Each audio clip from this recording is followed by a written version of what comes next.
de varias bases de datos. De hecho, ya vamos a llegar a eso, a la situación actual de las bases de datos. Y la situación actual de las bases de datos es que tenemos que, esta es de lo que he visto en las dos anteriores, esta es quizá la que va a requerir el trabajo de armar una base de datos. Porque existen varias y ya vamos a ver cuáles son y en qué condiciones están. Dale, porfa. Entonces, ¿de qué vamos a hablar hoy? Antes de hablarles, porque les iba a hablar directamente de las bases de datos, pero considerando que no todos acá hacen ciencia política y los que hacen ciencia política quizá también necesiten un refresh. Vamos a hablar de por qué es importante estos datos. O sea, qué nos dicen, qué nos pueden decir, cuál es el alcance de saber por qué o cómo vota la gente. Y para eso vamos a hablar de, básicamente, qué expresan las elecciones. Vamos a hablar de qué sabemos a partir de las elecciones, de las nacionales y las subnacionales, porque nos vamos a concentrar en las elecciones subnacionales además. ¿Qué datos existen sobre elecciones? Aunque ustedes no lo crean, parece que es fácil contar votos y llevar registro de quienes votaron. ¿Cómo? En este país no se hace eso mucho. Entonces, ¿qué datos existen? ¿Con qué bases de datos contamos para este ejercicio específicamente? ¿Cuáles son los desafíos? Y aquí es lo que les mencionaba. ¿Cómo vamos a compatibilizar estas bases? Que hay cómo, pero hay decisiones que tomar y trabajo que hacer porque son bases muy sucias. Y finalmente, ¿qué agenda nos planteamos? Es decir, una vez que logremos tener eso, ¿qué hacemos con eso? O al menos que se ha pensado originalmente. De ahí, evidentemente, surgirán nuevas ideas y veremos cuál es el potencial de los datos. Siempre hay cómo. Dicho esto, Luperfa, ¿qué expresan las elecciones? Y aquí parece que solo son números, pero lo importante de estos números es que nos dicen algunas cosas y nos dicen cosas sobre preferencias políticas. Unas elecciones es una regla de decisión. Entonces, en los sistemas democráticos, nosotros partimos del supuesto de que la gente se va a poner de acuerdo en algo.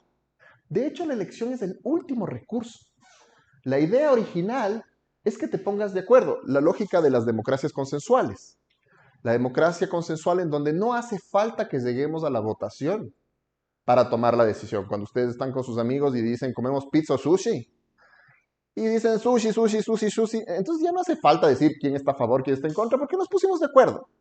Pero de pronto estás con tus amigos y tienes claramente oposiciones y dicen, no, a mí no me gusta el pescado crudo, así que no. ¿Ya? Entonces, ¿a qué recurres? A la regla de decisión. La regla de decisión es, bueno, mayoría manda.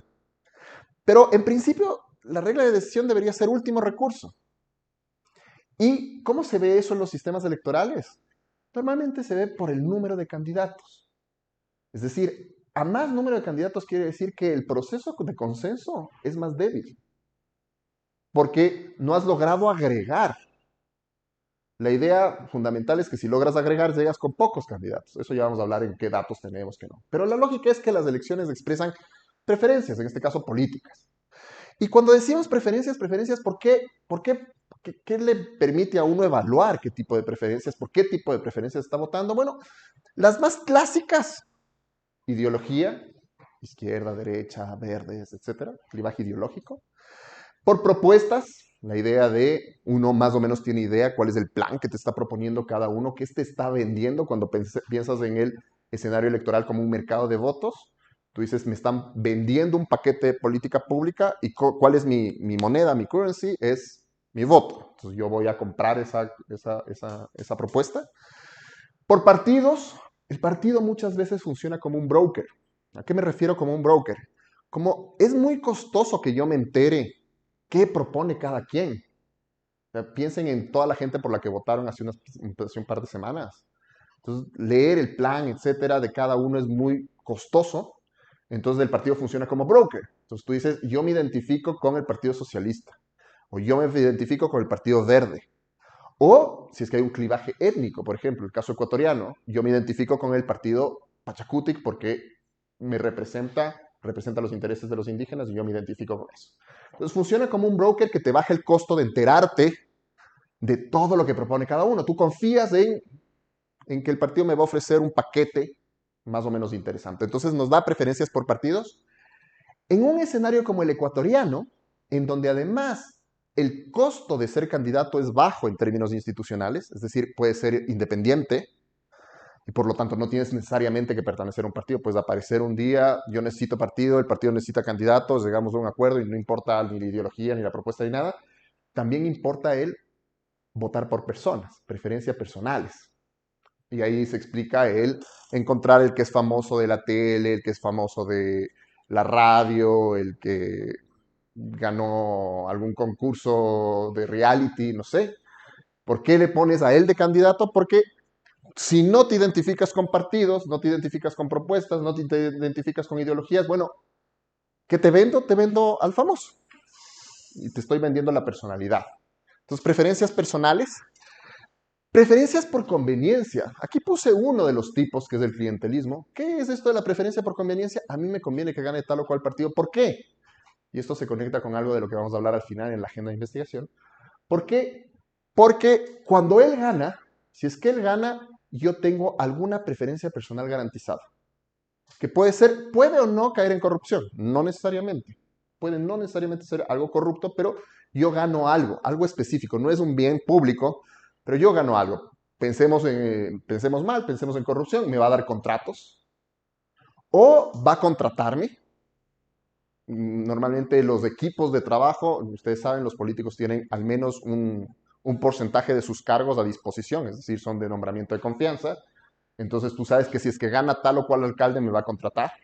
Entonces yo voto, puede que ni siquiera esté de acuerdo con lo que piensa ni nada, pero yo sé que me va a dar el trabajo. Entonces tienes estas preferencias políticas por conveniencia.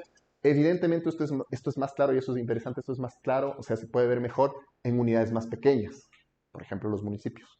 Entonces eso es interesante. Y marketing. O sea, preferencia simplemente porque me vendieron la idea de que hay que votar por él, sea persona o sea lo que sea, y te dicen, no, es que es el candidato moderno, él no cree en la política, es innovador, está dejando atrás todas las prácticas, etcétera. Entonces, finalmente nos expresan qué preferimos. Y evidentemente, como el voto es secreto, no lo sabemos a nivel individual, pero de forma agregada. ¿Y cómo podemos desagregar eso? Por territorio, porque al menos tenemos los datos por territorio, a nivel de junta receptora del voto. A nivel de junta receptora del voto quizá es un nivel demasiado desagregado, pero el siguiente nivel es el de parroquia. Parroquia, y ahí ya empiezas a tener información interesante a nivel agrego, que es lo que vamos a ver. Por favor. Entonces, ¿qué sabemos a partir de las elecciones? O sea, una vez que ya pasa, sabemos que la gente expresa sus preferencias. ¿Qué es lo que podemos aprender a partir de las elecciones? Primero tienes una serie de elementos de estadística descriptiva, ahí están los que se me ocurrieron, pero pueden haber más. Entonces tú sabes el apoyo que tienen las organizaciones políticas por territorio. Esto es interesante en un país como el Ecuador, en donde hay clivajes regionales. La costa, la sierra y la Amazonía no votan igual. Y antes de preguntarnos por qué no votan igual, ir a un nivel explicativo, el solo hecho de saber cómo votan es interesante. Número de electores. ¿Cuántos somos? ¿Cuántos votamos? Y esto también es interesante porque en el Ecuador, bueno, esa es una de las dudas que tengo, no la puse ahí, pero les hago un spoiler. Una de las cosas de agenda que sería interesante es, en el Ecuador hay una tradición bien interesante que es el que la gente no se empadrona donde vive. Porque hay una tradición de volver a tu ciudad a votar. Que eso en términos de democracia es nocivo para la democracia. Porque la democracia es la decisión de los gobernados sobre quién les va a gobernar. Entonces, si yo vivo en Quito 20 años, pero sigo votando en Loja, porque cada vez que hay votaciones tengo excusa de ir a visitar a mi abuelita, estoy distorsionando la democracia. O sea, porque estoy votando por una jurisdicción en la que no vivo. Y uno dice, no, pero es que a mí me interesa, porque mis raíces, a mí me interesa saber qué va a pasar en Loja. Ya, pero sería más interesante que votes por tus preferencias en la ciudad en la que vives. Pues, por ejemplo, eso es interesante, el número de electores que se distorsiona por esto. Entonces tú, por ejemplo, tienes a veces más electores de los que en realidad viven en una jurisdicción, una circunscripción electoral. Entonces eso es interesante. Número de candidatos. Esto también nos da mucha información, uno sobre lo que yo les decía, el nivel de acuerdo que hay en las sociedades. Mientras más candidatos hay, quiere decir que no se están agregando preferencias, se están agregando, se están disgregando preferencias. Y eso puede ser por varias razones. Puede ser porque no se ponen de acuerdo, puede ser porque en realidad son muy distintos, o puede ser porque hay un estímulo externo. Un estímulo externo, por ejemplo, el que en cada elección tú cuentas con un pequeño fondo para hacer campaña y ese pequeño fondo puedes canalizarlo a quien te está dando los insumos de campaña, entonces puede ser interesante presentar un candidato aún cuando sé que no va a ganar. Número de candidatos por circunscripción, eso es interesante. Número de organizaciones políticas, ese es otro tema, porque parecería que es lo mismo, no es lo mismo, porque hay organizaciones políticas que no presentan candidatos a todas las elecciones, y sin embargo es interesante saber cuántas existen. En el país existen alrededor de 280 organizaciones políticas inscritas. Solo 7 de ellas son partidos nacionales. Eso implica que la gran mayoría de organizaciones políticas de este país son territoriales, provinciales, cantonales o parroquiales. ¿Qué impacto tiene eso? Sabemos muy poco en el Ecuador. Participación y ausentismo. En el país eso no se estudia tanto. ¿Por qué? Por el voto obligatorio.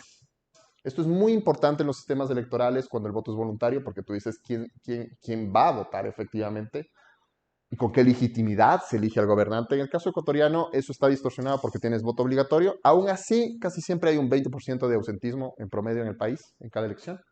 Sin embargo, sería interesante mirar si es que eso es distinto por territorio. No sabemos. Votos válidos versus votos nulos e inválidos. El Mateo va a intentar graduarse con esta información. Él está estudiando esto.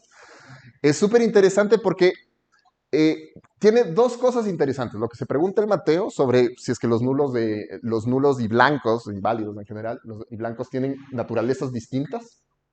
O sea, la gente vota a propósito nulo por algo o blanco por algo, no es al azar.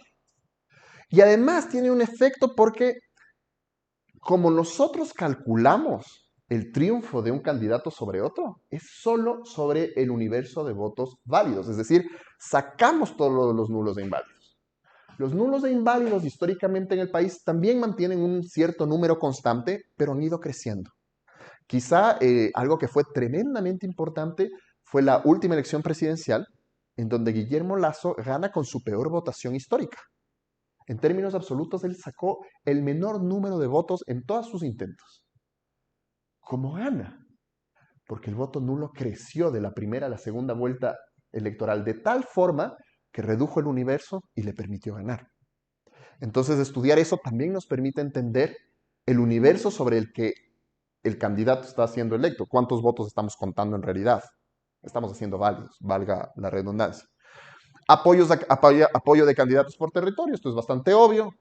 Mujeres en política. Aquí hay una agenda específica que nació hace unos 20 años en la ciencia política que tiene que ver con el estudio de mujeres en política. Y aquí hay algunos elementos que me parecen interesantes. Primero, preferencias electorales de las mujeres. Una de la desagregación que tenemos en nuestras votaciones es juntas receptoras del voto de hombres y juntas receptoras del voto de mujeres. ¿Votan igual? ¿Hay diferencias? No sabemos con claridad. Candidatas. ¿Ha crecido el número de candidatas? ¿Dónde hay más candidatas? ¿En qué territorios más adelante puedes hacer correlaciones con población, con inversión pública, con educación, etcétera? ¿En dónde hay más candidatas? Y mujeres electas, porque el que haya más candidatas no necesariamente implica que vayan a ser electas. ¿Dónde se eligen mujeres? ¿Para qué cargos? ¿Con qué votos? ¿Quiénes votan por mujeres? ¿Qué parroquias me refiero? ¿Qué cantones votan más por mujeres que hombres? ¿Hay diferencias sistemáticas en el territorio? No sabemos. Entonces, estos son datos interesantes que se puede, sobre estadística descriptiva. Posibles inferencias, siempre descriptivo, no me voy a lanzar explicativo. Estos son dos temas en los que me interesa mucho trabajar, sobre todo el primero, que es cacicazgo electoral. ¿Qué es el cacicazgo? Cacicazgo es esta figura de que hay un dueño del territorio, un cacique. A veces también se confunde con clientelismo o con populismo incluso, pero el cacicazgo me parece que es una figura interesante, un concepto que tiene una definición operativa mejor. ¿Y por qué me interesa esto? Porque pasa mucho, sobre todo en los territorios pequeños, que el cacique ofrece un paquete a diferentes partidos. Ustedes seguramente habrán visto en varias provincias del país que se repiten los prefectos o los alcaldes o se intercambian, es prefecto un tiempo, alcalde otro tiempo, luego vuelve a prefecto. Siempre es el mismo, pero se cambia de partido. Entonces, nos damos cuenta que el partido, la organización política, no importa. Importa la persona. Y la persona importa ya sistemáticamente porque no es el que llegó por un buen marketing de una campaña. No, el loco está en la política siempre, pero se cambia de partido ¿Por qué? Porque está ofreciendo un paquete electoral al partido. Entonces es bien interesante porque lo que nos dice la literatura sobre investigación de este tema es que lo que puede estar pasando es que esta persona básicamente subasta su paquete electoral. Él te dice, mira, yo tengo los votos, yo voy a ganar en Manabí, en Loja, en donde sea. Entonces yo tengo los votos para ganar en Manabí. Y voy al partido 1, al partido 2, al partido 3 y les digo, miren, yo tengo los votos para ganar. Ustedes saben que si es que yo me postulo por su partido, yo gano. ¿Qué me ofrecen? Para que vaya por ti, porque si voy por ti es un triunfo para tu partido. Y eso distorsiona completamente la lógica de la democracia representativa liberal. Y eso es algo que existe en el Ecuador y se ha estudiado muy poco. ¿Por qué lo vinculo acá? Porque con datos específicos sobre los candidatos, no necesariamente sobre los partidos, podemos empezar a dar ese seguimiento. Y en las bases de datos están los candidatos. Pero siempre la estadística descriptiva se ha centrado sobre los partidos políticos, los movimientos. Les voy a mostrar al final, cuando acabemos la presentación, un par de la página web del CNE, qué datos hay ahí públicos, y vamos a ver, al menos, podemos ver la de Chile y la de Uruguay, que son interesantes. La de Chile es interesante porque la de Chile te permite hacer seguimiento a las personas. Y eso es algo que nosotros no tenemos. Y es interesante porque te permite dar este seguimiento. Y además, luego, aquí es una primera parte muy descriptiva, pero luego incluso puedes establecer vínculos familiares, porque con el tiempo son dinastías. En Cartagena hay un estudio súper interesante sobre lo que ellos llaman las casas políticas, que básicamente son dinastías que controlan la ciudad de Cartagena de Indias, en Colombia, electoralmente desde los años 70 hasta la fecha. Y como son 5 casas las que han controlado el territorio. Eso, poder mapear eso en el Ecuador sería espectacular. Y tiene sus dificultades, pero comenzar con esto, comenzar con saber cuántas veces ha ganado el candidato, por qué partidos ha ganado el candidato, y si es que más adelante podemos vincularlo con candidatos familiares, sería un salto en información importante para este país. Eso con respecto a qué sabemos, qué podemos saber. Insisto, pueden haber más cosas, estas son las que se me ocurrieron cuando comencé a pensar en esto. Por favor. ¿Qué no sabemos a partir de las elecciones? En el Ecuador no sabemos casi nada sobre elecciones subnacionales. Lo poco que sabemos, los pocos estudios electorales que hay en el país, por obvias razones, casi siempre se hacen sobre presidentes y sobre elección de Asamblea Nacional. Sobre estudios nacionales somos el país en América Latina, bueno, no somos el que menos, pero ahí nos peleamos con Paraguay. Somos uno de los que menos estudios a nivel subnacional tiene. Si ustedes cuentan en revistas de alto impacto, si llegamos a 10 publicaciones sobre estudios subnacionales, es todo lo que hay. No se hace. No se hace porque no es tan atractivo a nivel de información, porque implica, ya vamos a ver el trabajito que hay que hacer para hacerlo, y porque además el trabajito que vamos a hacer, vamos a comenzar con algunas autoridades, digamos, prefectos, alcaldes, que es lo más vistoso, pero claro, cuando uno quiere entrar a concejales, estamos hablando de que son más o menos unas 1000 autoridades electas a nivel nacional. Entonces, claro, es un número enorme. Entonces, es más complicado.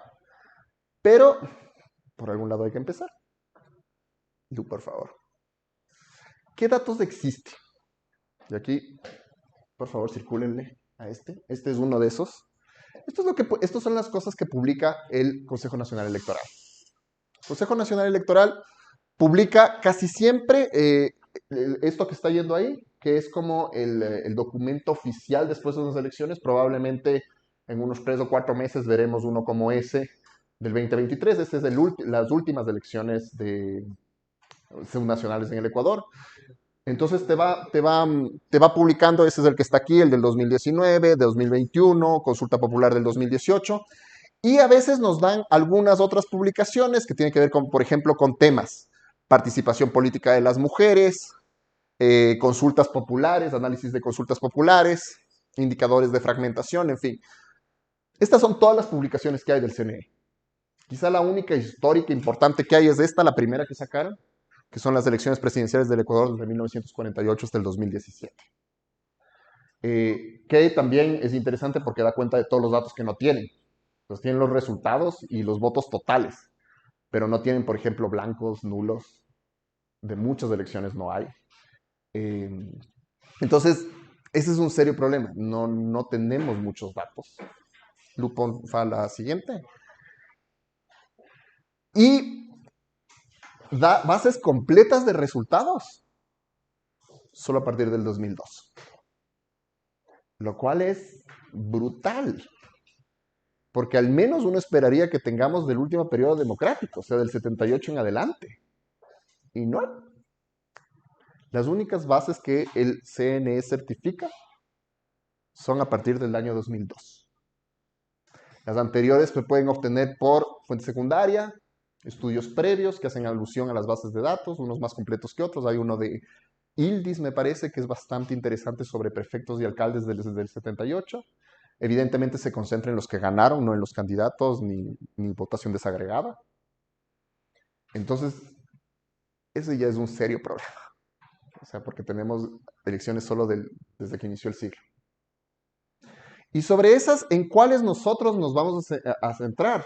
En las subnacionales, que son las del 2004, la del 2009. La del 2009 es interesante porque es una elección que fue general y seccional al mismo tiempo.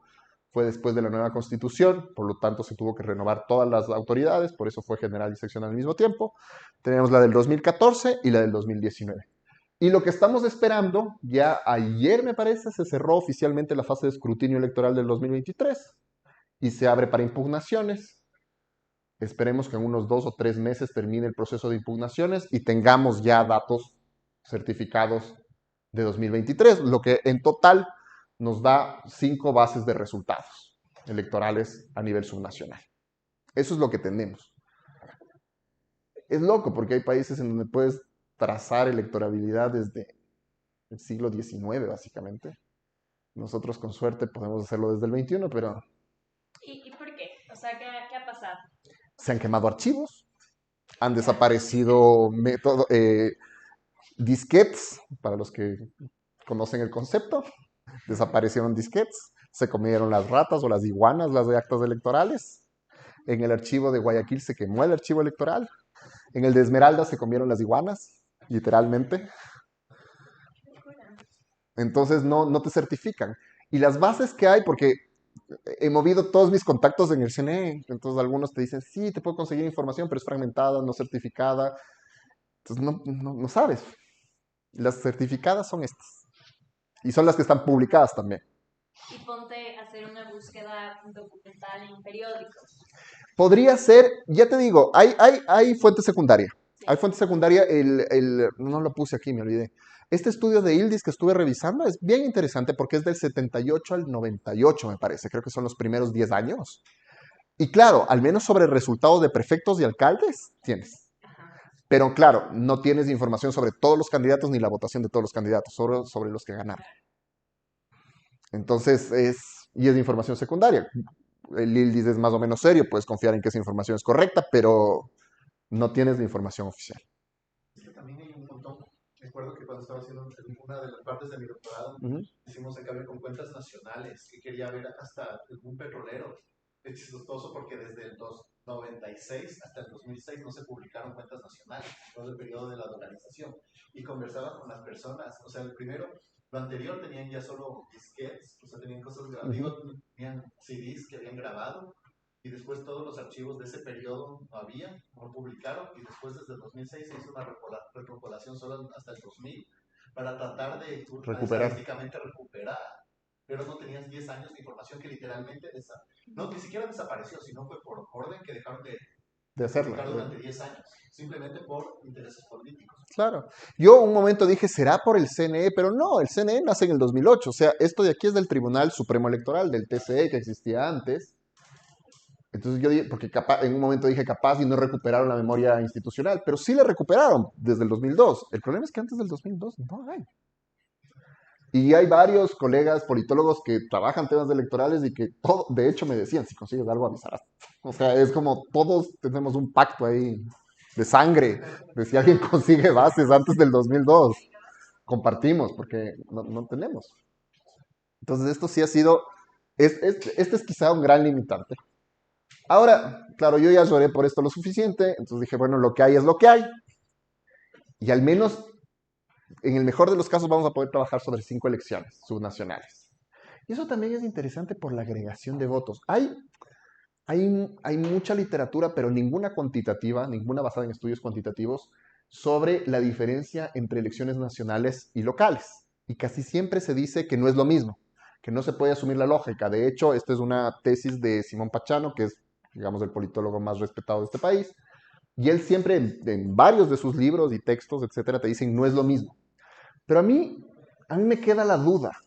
¿Y por qué me queda la duda? Porque normalmente se mide la fuerza de un partido por el número de alcaldías que captura. Pero ahí hay una distorsión, pues, porque estamos hablando de circunscripciones de distintos tamaños y la votación nacional es una circunscripción. Entonces, sería mejor mirar el número de votos agregado, ganes o no ganes la alcaldía, y mirar si es que hay una diferencia. Y ahí puedes decir, la política local es distinta a la política nacional. Pero si no hay una diferencia, si ese número es muy cercano, no es verdad. Sí tienen que ver. El tema es que la distorsión tiene que ver con el tamaño de la circunscripción electoral, no con que estemos votando necesariamente de forma distinta en las locales que las nacionales. Entonces, por ejemplo, esa es una pregunta de investigación que está ahí pendiente. Y que, si es que hacemos esto, es relativamente fácil de hacer, es comparar los números. Entonces, ¿qué datos existen? Lu, por favor, démosle. ¿Con qué bases de datos contamos? Las que les mostré. Estas son las que hay en este momento, bueno, la del 23 en espera. Ahí puse las variables que más existen. Entonces hablamos de que la del 2004 tiene 13 variables, son estas. El código de dignidad, o sea, eso está asociado al nombre de la persona que está haciendo, perdón, el código de dignidad está asociado al cargo que se está eligiendo, ¿sí? Prefecto, alcalde, concejal. Antes del 2008, consejeros, también debe haber provinciales. Código de la provincia, código de cantón, código de parroquia, sexo de la Junta Receptora del Voto, número de actas, esto no está en todas, es interesante, esto también, ahí no soy especialista, podríamos preguntarle, por ejemplo, al Regis, qué se puede hacer con esa información, porque eso es por verificación de votos, cuando hay inconsistencias, etc. No sabría qué más hacer con eso. Votos en blanco, votos nulos, lo que habíamos discutido. Código de la organización política, esto es interesante porque esto es partido, básicamente. Votos en plancha, esto también va a variar porque por reformas electorales hoy ya no votamos en plancha. Entonces en el 2000, esta es la del 2004. Entonces ahí votábamos en plancha y se tenía que contabilizar el voto en plancha, el código del candidato, esto sí ya está asociado al nombre del candidato, el voto por el candidato. Y esta tampoco aparece en todos, es si ganó o no el candidato, estado electo o no electo, ceros y unos. Entonces, esto es más o menos las variables con las que contamos, insisto, más o menos en todas. Número de observaciones, en la primera tenemos 243.369 observaciones. ¿Por qué tenemos esto? Porque estamos hablando son las observaciones por junta receptora y se van a duplicar o triplicar porque es por candidato. Por eso es el número tan inflado que tenemos de observaciones. Esto va modificándose. En el 2009 mantenemos las mismas 13 variables. 1.307.065 observaciones. ¿Por qué está tan inflado? Porque acuérdense que fueron elecciones generales y seccionales. Entonces, por eso es el número tan inflado de observaciones. 2014, 12 variables, se eliminó el voto en plancha, lo que les comentaba, por reforma política ya no votamos en plancha. 118.000 y tantas observaciones. 2019, 17 variables. Esta está bastante mal hecha. Ahí tienes 2 veces el código territorial, o sea, 2 veces el código de provincia, 2 veces el código de cantón. Esta es la más sucia, en realidad. Se incluye el número de sufragantes, en las otras no. Y me parece que en alguna también nos quitaron el estado del candidato. O sea, no sabemos si ganó o no viendo la base. Habría que ver eso. Y habría que ver cómo sale la del 2023. La de 1, 2, 3, 4. Sí, la del 2021 existe, pero es votación nacional. No hubo votación local. Entonces, por eso no está incluida. No, hay más bases. O sea, el listado anterior están todas. Estas son las 4 con las que contamos. Y la idea sería eventualmente contar con esta quinta en unos 2 meses, Si es que es menos, mejor, pero habrá que ver cuánto tiempo toman las impugnaciones y certificación de El votación. candidato a Estado solo te dice si ganó o no. Sí, Pero, o sea, puedes eso directamente inferir solo de los votos. podrías inferir solo de los votos. Sí, no, sí sobre alcaldes y prefectos. Sobre concejales, que ese sería el tercer paso, ahí tienes que aplicar regla de asignación de escaños, que también varía con el tiempo, porque tienes Webster, Hunt, etcétera, depende de la regla de asignación de escaño que se haya utilizado en cada elección. Ahí me parece que es una variable categórica que es por el número en el que entra. No estoy seguro, tendría que verificar. Creo que es unos y ceros cuando es unipersonal la elección y cuando es pluripersonal el número en el que entró al consejo. Entonces, ahí habría que ver otra regla de decisión, pero se podría inferir a partir de los votos también. Sigamos. Y las dignidades serían, o sea, a examinar es alcalde, prefecto, concejales. El orden que les sugiero que justo íbamos a hablar sería prefectos, alcaldes. O sea, ir de lo más general a lo más específico. Porque además, cuando partes por prefecto, es más fácil. En principio, partes por 24 datos. 24 datos por 5. Entonces, ese es el universo con el que trabajas. Luego vas desagregando, ya alcaldes son 221, luego concejales son más de 1000. Podríamos pensar en juntas parroquiales, sería interesantísimo. Me parece que eso que está dando vueltas por ahí tiene hasta juntas parroquiales. Me parece que en la última parte tiene juntas parroquiales, resultados de juntas parroquiales. Entonces, pero claro, estos son cross-section. Entonces, lo que nos interesaría es tener una evolución en el tiempo de cómo se va modificando, si es que se modifica mucho, si es que no se modifica mucho, y a partir de eso puedes empezar a cruzar con 1000 cosas más, con economía, con empleo, con desastres naturales, con lo que sea. Pero la idea es tener esto en el tiempo. Y no hay. Entonces, esa es la idea. ¿Cuáles son los desafíos de trabajar con esta base? Este es brutal. Limpieza de la base. Ya les digo, la del 2017 incluso tiene códigos duplicados, etc. Y ahí hay algunos criterios para garantizar la continuidad de datos. Y hay decisiones que tomar. Primero, porque no tenemos el mismo número de circunscripciones en todas las elecciones. No todas las circunscripciones pertenecen al mayor ámbito territorial. Estoy pensando en Golondrinas, Manga del Cura, todas estas circunscripciones que cambiaron de provincia. O sea, ¿cómo se llama? Cuando estás yendo a la playa Esmeraldas y pasas por La Concordia, gracias. La Concordia, donde hubo discordia durante décadas, que votaba por Esmeraldas y un día dejó de votar por Esmeraldas y empezó a votar por Santo Domingo. La Manga del Cura, que votaba algunas elecciones por Guayas y otras elecciones por Manabí. Entonces, para garantizar la continuidad de la integridad de datos, tienes que ver por quién votó en esa elección y asignarle al código territorial adecuado. Cuando aparecieron nuevas provincias, nuevos cantones, etcétera, también hay que mirar el nacimiento de esas nuevas unidades en el tiempo. Entonces, identificación de códigos de candidatos también. Mirar, como queremos darle continuidad, yo les decía para el tema de cacicazgo, nos interesa que el código del candidato sea el mismo si es que es la misma persona, no importa la elección. Ese no es el caso, porque en cada elección se le asigna un código distinto al candidato. Entonces, si es que yo era Pablo Medina corriendo por el Partido Social Cristiano en el 2003 y reaparezco en el 2014 como Pablo Medina corriendo por la izquierda democrática en otro territorio, me asignaron un código distinto. Y si queremos dar seguimiento al candidato, necesitamos verificar que el código y el candidato se correspondan en el tiempo. Identificación de los códigos, lo mismo con las organizaciones políticas. Algunas se inscribieron y se reinscribieron. No sé, honestamente no he revisado el dato, por ejemplo, el caso de la izquierda democrática, que desapareció y cuando se volvió a inscribir habría que ver si recibió el mismo código, porque si no, no podemos garantizar la continuidad. Es decir, eso que es trabajo de hormiga y la carpintería de la limpieza es lo que a lo que nos enfrentamos. ¿Y qué pasa con las alianzas políticas? Tipo, esta vez era la 6 con la 17, creo. ¿Cómo le cuentas? Eso es bien interesante. Ahí la literatura no se ha decidido. Hay varias formas de contar. Muchos cuentan, que es un criterio súper subjetivo, cuál era la de mayor importancia. Muchos lo cuentan como un resultado distinto. Es decir, la alianza como otra cosa.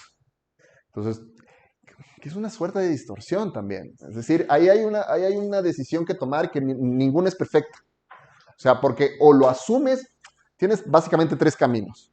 O triplicas el triunfo, y triplicas, cuadriplicas, quintuplicas, o sea, le asignas ese triunfo a todas las organizaciones políticas que triunfaron en ese territorio, O decides a cuál le asignas el triunfo, o decides que es un triunfo de otra entidad política que es esa alianza. Esos son como los 3 caminos. Decisiones que tomar metodológicas, ninguna es perfecta.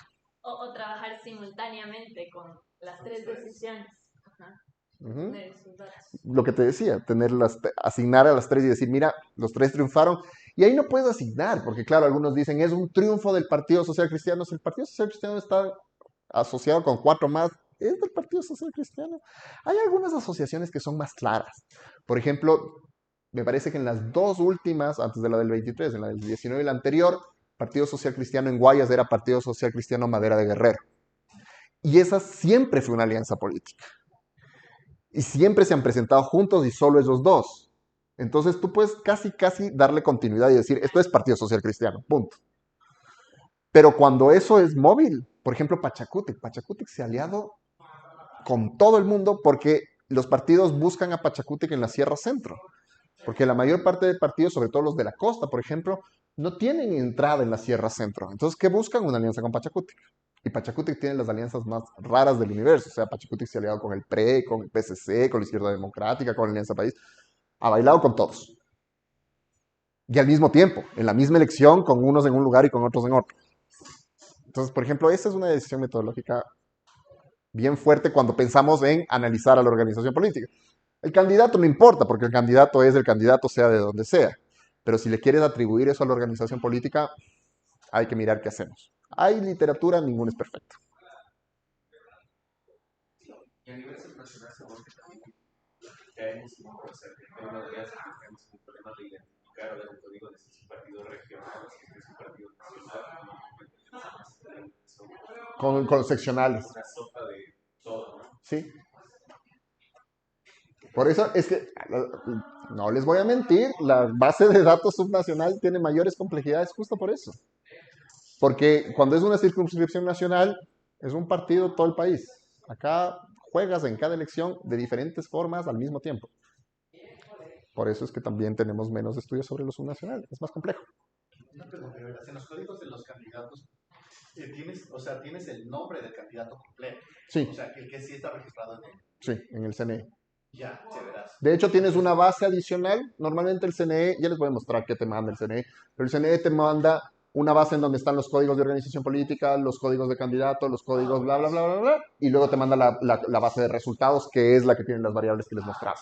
Entonces, sí, normalmente tienes el libro de códigos, o varios libros de códigos. Ajá, me imagino. Tienes eso. Identificación de códigos territoriales. El códigos territoriales eran los que les comentaba, ¿no? Las circunscripciones que cambiaron de provincia o las que aparecieron nuevas. Entonces eso también hay que ver en el tiempo cómo se modifica, por quién votaba. La pregunta es, en esa elección, ¿por quién votó? ¿Por qué circunscripción votó? Más grande, agregado. O sea, ¿votó por Manabí o votó por Guayas? ¿Votó por Esmeraldas o votó por Santo Domingo? Y no importa si es que ya estaba anclada Santo Domingo. Si votó por prefecto de Esmeraldas, lo que nos importa a nosotros es la votación por el prefecto de Esmeraldas. Entonces eso tenemos que tener cuidado con estos territorios. Adelante. Y finalmente ¿cuál es la agenda que nos planteamos? Primero es tener series de datos de 5 elecciones subnacionales para el orden. Sería prefectos, alcaldes, o sea, ya con prefectos estamos siendo medianamente ambiciosos, con alcaldes estamos siendo ambiciosos. Cuando llegamos a concejales y juntos parroquiales estamos siendo tremendamente ambiciosos. Entonces la idea sería en el tiempo ir progresando, comenzar con prefectos, que es lo más chico, que ahí nos vamos a encontrar con otros desafíos probablemente, vamos a ver problemas y tomar decisiones de cómo se resuelven y tener un aprendizaje a ese nivel para luego ir bajando a mayor nivel de complejidad. Comparación de apoyo electoral por organización política. Esto es el peso de la organización política en el territorio. Esto es bien interesante y esto ya tiene que ver más con otros elementos de ciencia política que son los clivajes, el famoso por qué se divide la sociedad. Por ideología, por etnia, por región. En el Ecuador el clivaje regional está presente, es decir, la costa y la sierra votan distinto. ¿Votan distinto? ¿Para todo votan distinto? ¿Siempre votan distinto? Entonces esto es interesante a nivel territorial, el apoyo a las organizaciones políticas, pensando en que la organización política está funcionando como este broker, que te ofrece el paquete y tú dices, bueno, la costa vota social cristiano, hemos oído eso toda la vida.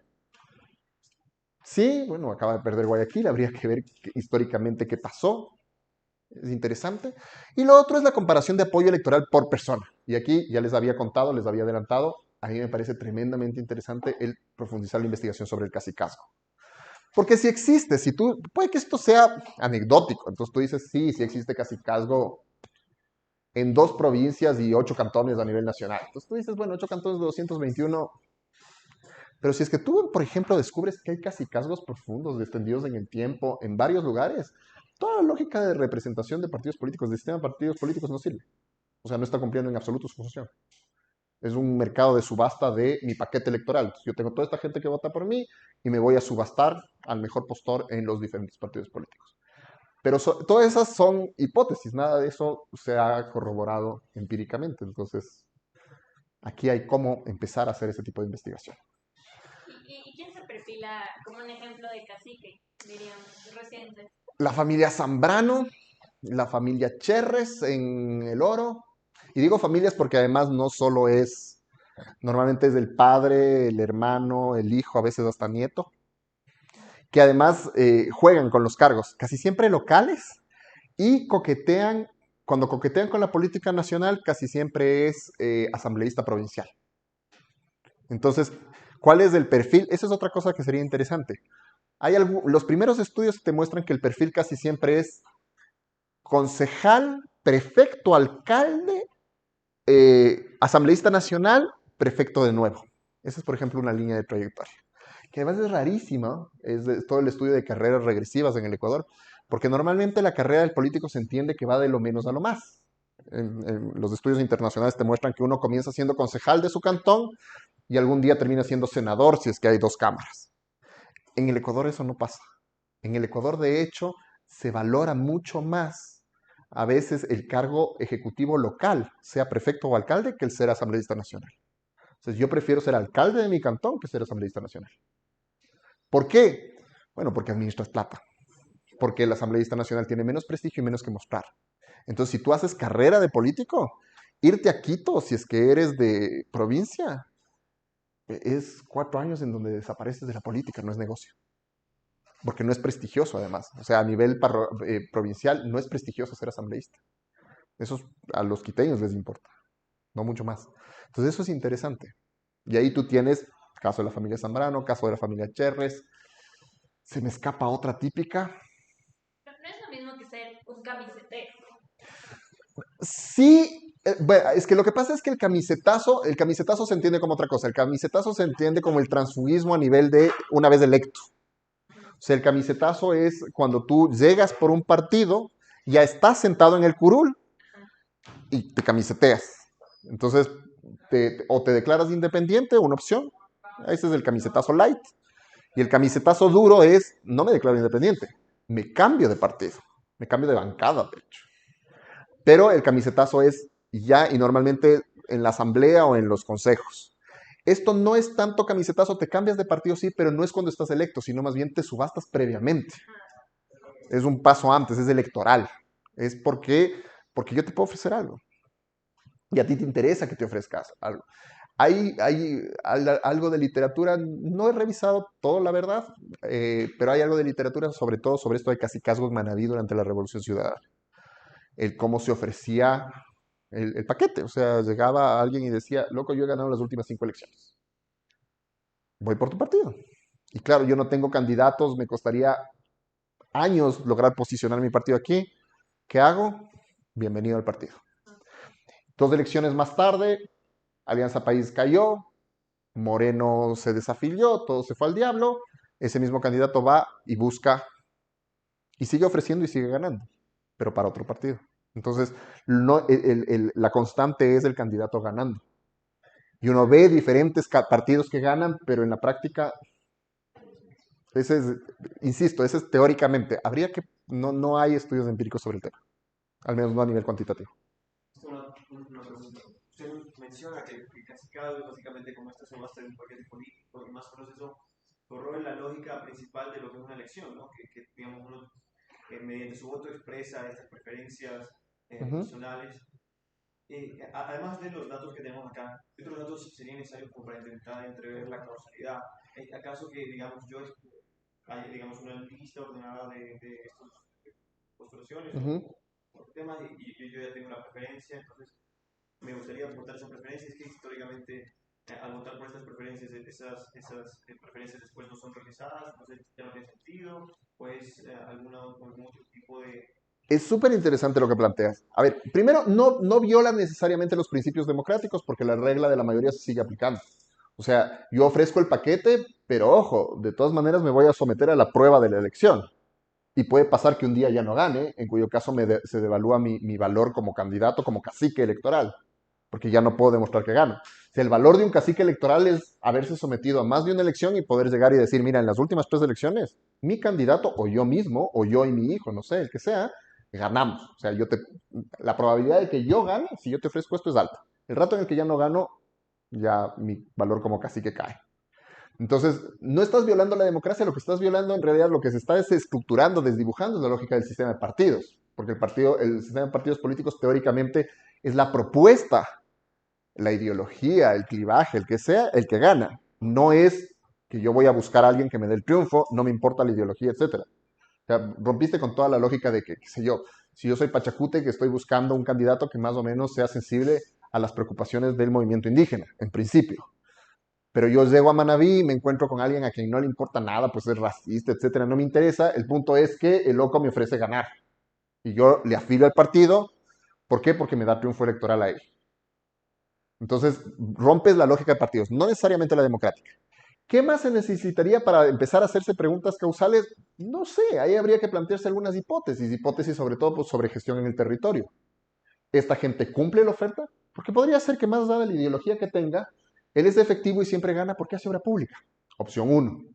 Sería el mejor de los casos. O sea, tú dices, bueno, finalmente se desdibuja el sistema electoral en un país donde el sistema electoral nunca ha sido particularmente fuerte, el sistema de partidos nunca ha sido particularmente fuerte, finalmente tienes a alguien que está cumpliendo y por eso gana. Ok. Otra opción, redes clientelares. De esto se le acusaba mucho a la candidata, a quien fue presidenta de la Asamblea, Guadalupe Llori. Guadalupe Llori fue alcaldesa y también fue prefecta en su provincia. Y claro, todo el mundo le acusaba de redes clientelares, es decir, hay un sector de la población a la que da beneficios y es un sector que levanta votos. Y beneficios no en obra pública, sino beneficios concretos. Chancho a cada uno en Navidad. No estoy inventando, esto pasó, 2014. Y ya. Entonces, pero para hacer ese rastreo de otras causas, son hipótesis que te planteo, primero necesitamos algo con qué comparar. Entonces, si ya tenemos esto, podemos empezar a lanzarnos preguntas sobre qué será, qué les hace a los Zambrano o a los Cherres tan efectivos en su territorio. Quizá igual compararlo con otros países, porque sería interesante ver qué factores, qué variables son las que impactan el hecho de que se cumpla justamente esta lógica, o sea, de que mi voto exprese esta preferencia por la política, o qué variables digamos, causan este comportamiento estratégico de que realmente no me interesa la política, pero quien está detrás sí me interesa. ¿Sabes qué hay? De hecho, hay literatura reciente sobre instituciones informales. Alicia Holland, que me parece que es una politóloga que recientemente se graduó, bueno, no tan reciente, es algunos años del MIT, y ella trabajó mucho la institución informal, la informalidad. Este sería un evento de informalidad en la estructura del diseño institucional del Estado, como mecanismo de acceso de las clases más que no tienen acceso a una política elitista. Entonces decía, ella lo que plantea es que no necesariamente la informalidad es negativa para los estratos más bajos de una sociedad cuando esos estratos normalmente no tienen acceso y las redes clientelares que nosotros las tenemos muy mal asociadas, dice, en muchos casos son el mecanismo de acceso, o sea, están rompiendo con eso y les permiten tener servicios públicos, cosas que normalmente en el sistema como está estructurado no podrían. Entonces te quitas todo el componente moral, ¿no? De la clientelismo, corrupción o todo lo que tú entiendes y dices, bueno, es esta informalidad la que les permite tener acceso. Entonces, pero para poder hacer todo eso, insisto, necesitamos comenzar por un lugar. ¿Existe o no existe? Y podemos verlo con votos, al menos inicialmente. ¿Alguien más había dicho? ¿Qué marco teórico existe para evaluar algo como lo de Freire, por ejemplo? Un candidato que llega tercero y el partido es lo de menos, ¿no? Con él, o sea, no sé, y estos partidos que parecen ya muertos, pero siguen sacando estos candidatos que son muy salientes en las elecciones. Ahí tienes una tradición bien grande de todo el tema de diferentes enfoques teóricos sobre el sistema de partidos. Digamos, metateóricamente, el enfoque casi siempre es de rational choice, es decir, qué incentivos y desincentivos generas en la institucionalidad de los partidos políticos para que existan, no existan, para que presenten cierto tipo de candidatos o no.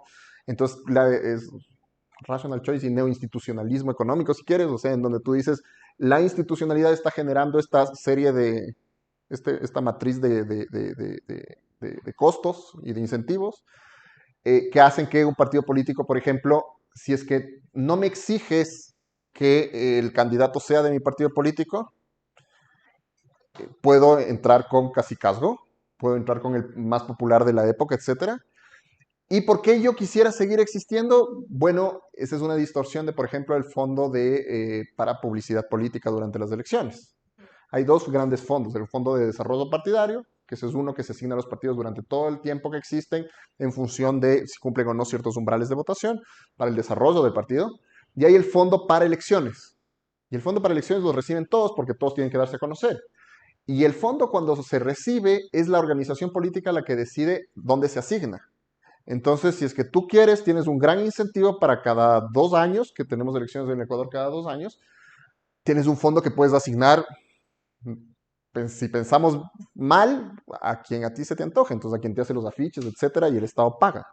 Entonces me interesa seguir existiendo porque cada 2 años me cae un poquito de negocios, gane o no gane.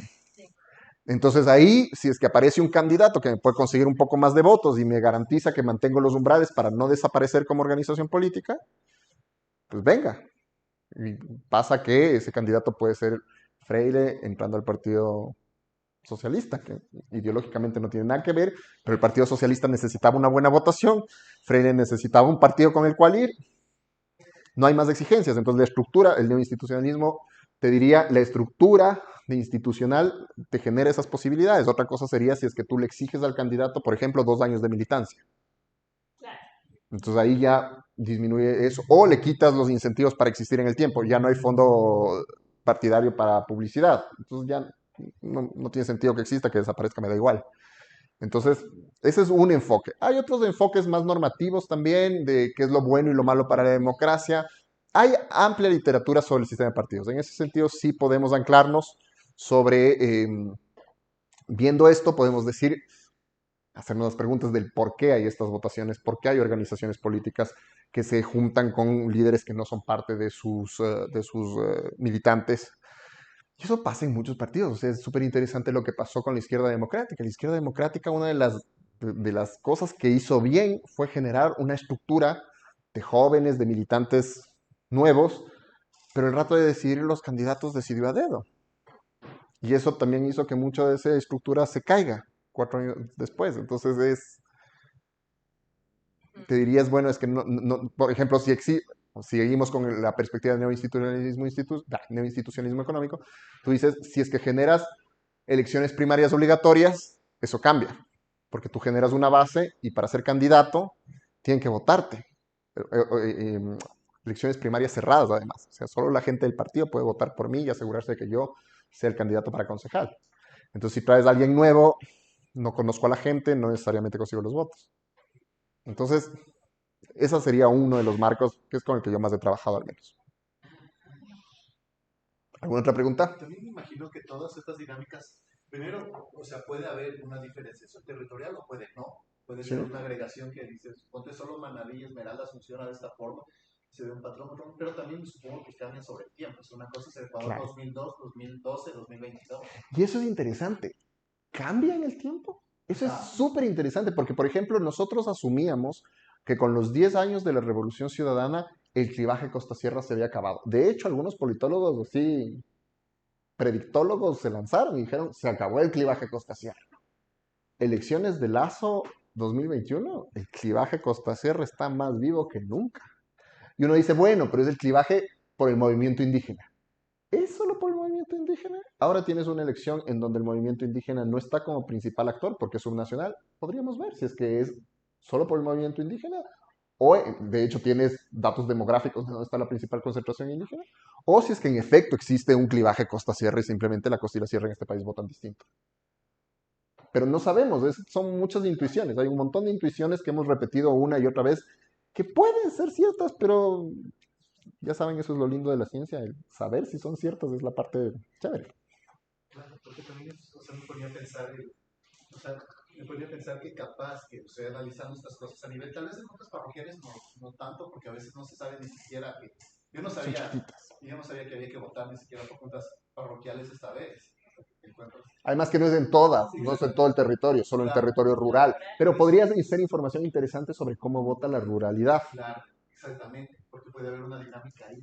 Pero eventualmente me ponía a pensar, ok, lo que sabes, lo que tú decías, el Partido Social Cristiano dice ha dominado tanta cosa, pero puede que lo dices, te dominó porque ganó por el 51%, y tienes claro. ese 49% que está... Que puede estar desagregado. Exactamente. ¿Claro? En varias organizaciones políticas. Exactamente, eso no lo ves. De hecho, puede haber ganado, no con 51, puede haber ganado con el 20% como ganas cuando... Acá no hay segundas vueltas, ¿no? Acá la segunda vuelta te obliga a tener una agregación. O sea, te genera una mayoría simple forzada. Acá ganas con mayoría relativa. Acá no tienes que tener mayoría simple. Acá con mayoría relativa puedes ganar con el 18% y ser alcalde. Entonces acá tienes una radiografía mucho más honesta. Cuando intentamos hacerlo en elecciones generales, normalmente nos gusta trabajar mucho más con datos de primera vuelta que con de segunda, porque la de segunda está naturalmente distorsionado. La de primera vuelta te da una radiografía un poco más cercana a cuáles las preferencias reales de los electores. Acá tienes esa radiografía desagregada por territorio. Y con además, a ver, en la nacional también tienes desagregada por territorio, pero ¿cuál es la diferencia? Que acá también tienes la actuación de la organización política por territorio. O sea, aquí puedes ver no solo la preferencia, sino también la estrategia de la organización política. En la nacional no, porque en la nacional la organización política tiene que tomar una estrategia nacional. Entonces, normalmente, ¿qué hace la organización política? Piensa en cómo vota Manabí, Guayas, Pichincha, Manabí, El Oro. Tú sabes que si capturaste esas 4 provincias, eres presidente de la República. Entonces, poco te importa lo que pasa en Carchi o lo que pasa en Morona, porque en números no importa. Entonces, tú finalmente lo que estás viendo en una elección presidencial nacional, primera vuelta, estás viendo la preferencia de todos los electores por territorio y la estrategia de la organización política nacional. O sea, básicamente pensando en estas 4 provincias. ¿Qué es lo que ves aquí? Ves la preferencia de los electores por territorio y ves la estrategia de la organización política por territorio. Entonces, por eso es más rico y más complejo. Si no tenemos preguntas, creo que ya no hay diapositivas. ¿Puedo mostrarles un par de páginas web simplemente para ver esto? Sí tenemos tiempo, sí tenemos todavía tiempo. Quería mostrarles, para que vean la del CNE y para que vean, podemos ver si quieren primero la del CERVEL, esa me gustó.